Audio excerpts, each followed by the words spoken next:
अकोला शहराच्या मध्यभागातून वाहणाऱ्या मोरणा नदीपात्रात मोठ्या प्रमाणात जलकुंभी वाढली आहे। त्यामुळे नागरिकांना डासांच्या त्रासाला सामोरं जावं लागत आहे। याकडे लोकप्रतिनिधी आणि वरिष्ठ प्रशासकीय अधिकाऱ्यांनी मनपाचं लक्ष वेधल्यानंतर जलकुंभी काढण्याच्या मोहिमेला सुरुवात करण्यात आली। पावसाळा संपताच अकोला शहराच्या मध्यवर्ती भागातून वाहणाऱ्या मोरणा नदीचं पात्र जलकुंभीनं भरण्यास सुरुवात होतं। नदीत जलकुंभी मोठ्या प्रमाणात वाढली असल्यानं शहरात डासांचा प्रादुर्भाव देखील वाढला आहे।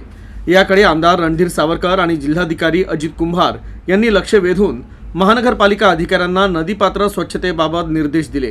त्यानुसार मनपा उपायुक्त गीता ठाकरे यांनी दालनात बैठक घेऊन जलकुंभी काढण्याचं नियोजन केलं। या बैठकीत नियोजनानुसार लक्झरी बस स्टँड मागील नदीपात्रातून जलकुंभी काढण्याचं काम सुरू करण्यात आलं आहे।